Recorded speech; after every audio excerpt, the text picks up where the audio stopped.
Your girl got a one wheel. 48's not too old to get a one wheel, is it? But I feel like no matter how old you are, if you think something's cool, you gotta try it. Ooh, a portal. Portal, portal, portal.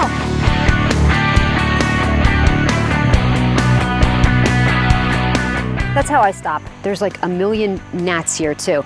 Also, something I learned, very important. You see this? It's like sandpaper.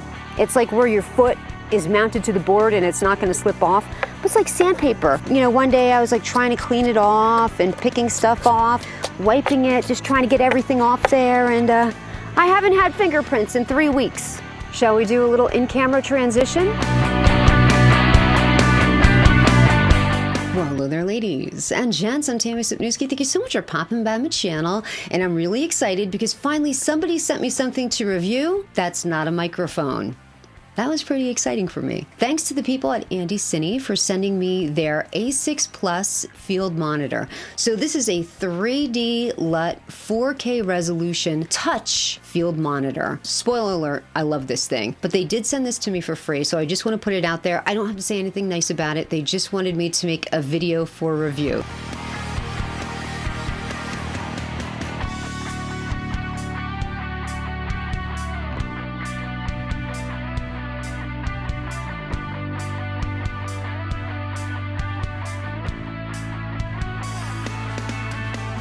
Now that opening scene where I was out with the one wheel, that was only possible because I had two very essential tools along with me. One being that field monitor. I could see exactly when I was coming into frame and exactly when I was leaving frame. This made it possible for me to say, okay, your girl got a one wheel, or I knew, you know, where exactly I had to be when I was doing that in-camera transition. If I had to rely on that little LCD screen that's on the side of my camera, I never would have been able to see it. Another piece of gear that is really essential, especially if you're a one-person show like I am, is a camera remote. If you don't have a camera remote, trust me, it's the best $24 that I ever spent on a piece of gear. It just makes everything so much easier. You don't have to be walking up to the camera every time you want to hit record, boom. Even just sitting here, it saves so much time.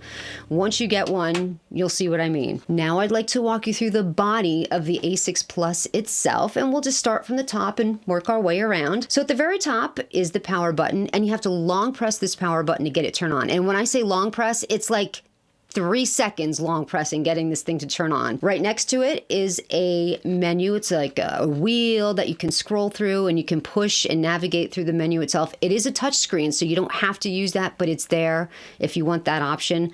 There's a 1/4 20 mount at the top. I think there's a total of 1, 2, 3/4 20s. It also comes with a nice swivel arm that's going to fit into the hot shoe that's on your camera, a nice little swivel bracket. So, you know, if you wanted to tilt it and get it angled in any particular way, it's really nice like that. On the other side, we have an HDMI in, an HDMI out, and a DC 8-volt out. This HDMI in, obviously, that's the cable that's going to run from your camera into this field monitor. And anything that you would see on the LCD monitor that's on the side of your camera is going to be showing up here. In some cameras, like my Canon M50, if I hook up an external monitor, I'm going to lose the visual off the little monitor that's on my camera, but that's okay because I have this. Here's where this is awesome. There's also an HDMI out. So normally when you have a budget field monitor, you just have the HDMI in. So that's going to be like your endpoint. Boom, right there. This is where your image is going to be. Being that it has that additional HDMI out, this is going to allow you to hook up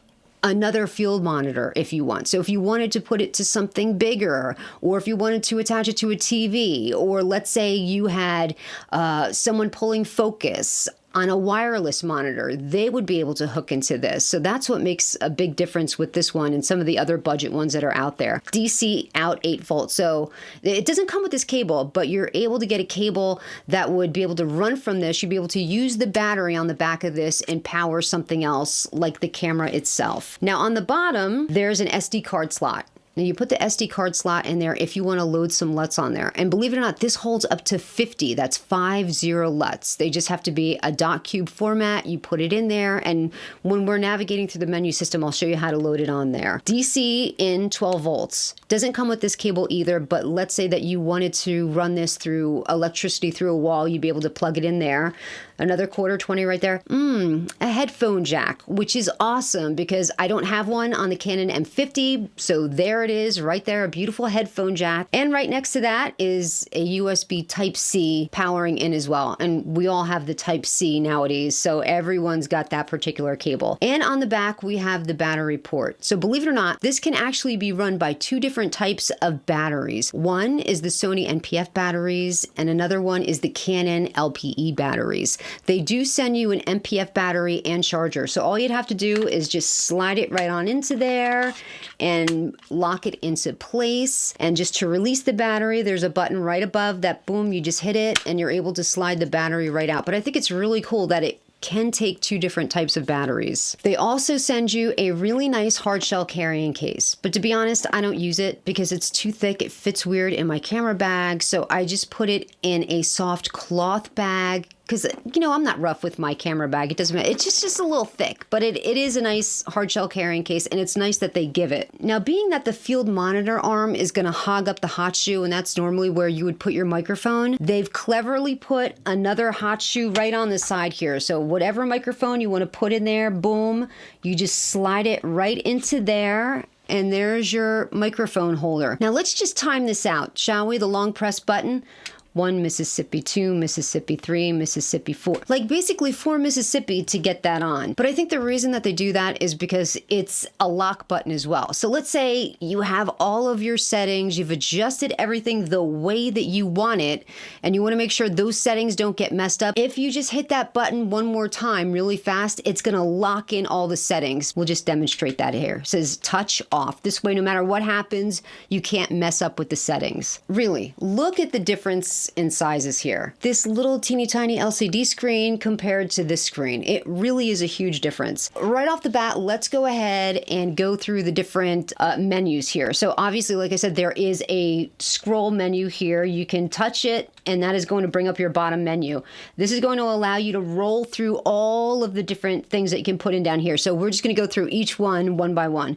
Focus assist, nice. So that's focus peaking. So if you want sharp tack focus, whatever you want to focus on, that's going to outline that particular subject with a color. And of course, you could change the colors. You can make it red or blue or yellow. Histogram, boom. Let's say your camera doesn't have a histogram. Now you have one. The audio marker. That is awesome. I don't have that on a Canon M50. So if I want to check my audio levels, I have to go in through the internal menu inside of the camera to make sure that I'm not clipping my audio. With the field monitor, it's going to be right here. How awesome is that?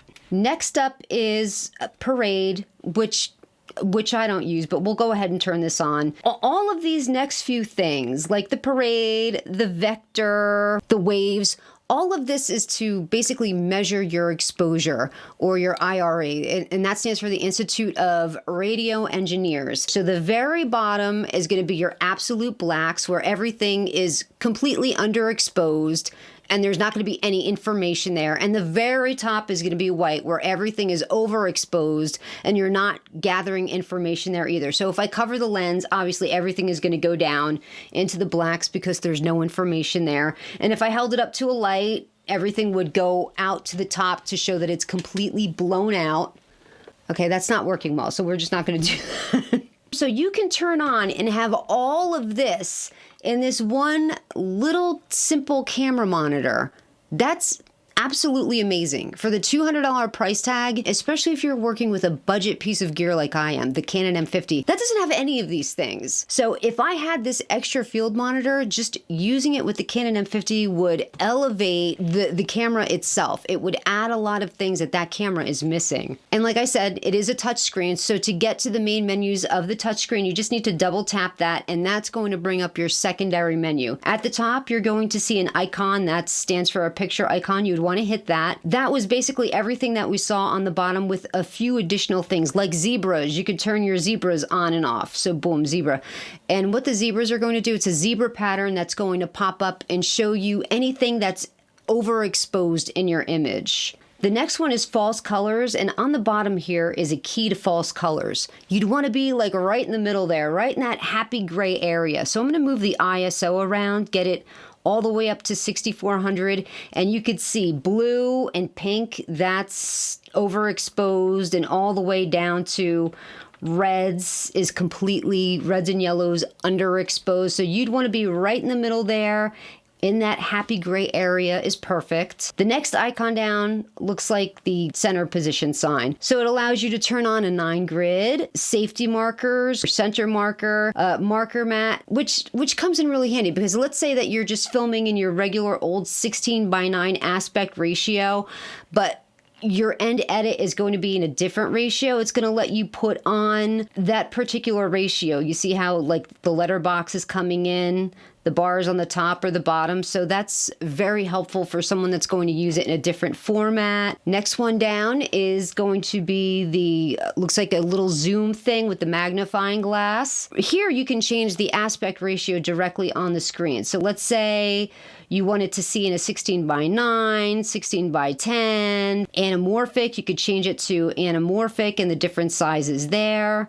It also has a freeze option. So let's say you wanted to take almost like a picture of something. So you could, here it's video and we're going to freeze it there. So that's nothing. It's just like a quick little screen grab for you there. Next icon down is going to be RGB. And this is the panel where you can install the LUTs. So on top, you could turn on the actual visual of the screen. You could turn HDR on and off. The LUT switch, let's go ahead and put that on. There are some pre-installed LUTs, very common LUTs like S-Log, V-Log. The next button that you would go to, it's the third one down. You would put the SD card into the SD card slot with your LUTs preloaded, and then you would just go to that third button down and hit load the LUTs, and it would read the LUTs from your card, and every time that you go to pull that LUT selection up, it would show your LUTs as well. Color temperature, you could change that. You could change your Kelvin rating here, change all of the settings of the monitor, your sharpness, your contrast, your hue, your saturation. You would be able to control all of that right here. And the next one down is just, it looks like the settings icon, the little screw icon. So if you go there, it's going to, you could change the language of it from English to something else. The wheel, it allows you to control what you want to do with the wheel. If you want to just make that wheel for the volume, or if you want to make it for, I think it's the backlight. Let me see. Yeah, the backlight. Transparency, the transparency of this particular menu. You can always reset everything by going to reset and hitting on. And also firmware updates, you can do that by an SD card as well. The coolest thing I think about this particular monitor is the fact that you can pinch to zoom. How awesome is that? Pinch to zoom, look at that, move it around. That is beyond cool. Or if you, let's say you wanted to drop the brightness, you would just drag your finger down and then drag it all the way back up to get to the brightness. Drag it down, drag it up. So here it is, the brightness is at 100. Here's the one thing that's a little bit of a bummer. It's 500 nits, so it's not a very bright monitor. There are monitors out there that are like double the brightness, but you're gonna be paying for that, okay? And I think for what it is, it really is plenty bright. For all of the other features that are in this monitor, for $199, it's a steal. And I think it might be on sale for Black Friday. Not Black Friday, what is it? Amazon Day or whatever it is. I think this is going to be on sale because this is not a new monitor. This is like a year old, and all of a sudden they sent it to me. So I think that this is probably going to go on sale for Amazon Day. There was something else I wanted to, another thing that I almost forgot is the sunshade. So let's say you have this outside sunny day and you really can't see the screen. You just attach the frame of this, clicks right onto there, easy peasy, and then there's a Velcro lining on the inside of this, just like there's Velcro on the outside here, and you just put this on and the sunshade goes right on. Boom. Look how nice that is. Oh, another feature that I forgot, being that I have this on. Let's say that you're standing in front of the camera like this and the sunshade is on, but you want to get to that scroll wheel menu. The only thing that you have to do is swipe up and that little scroll wheel menu will pop up again. The other menu is going to pop up when you just double tap on the screen. And of course, to turn it off, you would just long press the button again until you see it turns off. I don't have too many complaints about this monitor at all, but there are just like this little red light that stays on at the bottom. That's just to indicate that it's off. Well, they don't even put a light down there. To me, it's draining the battery. I mean, I don't know how much battery that little light's gonna drain out. Probably not much, but still, I don't think you need it on. So let's just go ahead and remove the battery from here. Another thing is that it does get pretty hot. Like when I unpackaged this thing, it had a little warning on the screen. Hey, this is gonna get pretty hot. And I was like, how hot could it possibly get? It does get rather warm. Now I get it. It is what it is. There's a picture. It's like a little mini TV. Of course, it's going to get warm and hot, but I just want to let you know. I mean, you're not going to get burned. It's not a stove. You're not going to get burned if you touch it, but I just want to let you know that if yours gets warm, don't be alarmed. It's how it's made. Now, before I sign off and tell you to wear your sunblock and call your mom and dad and all of that, I would be remiss if I didn't talk about something that's big that's going on right now. Oh, heck no! I got 10,000 subscribers!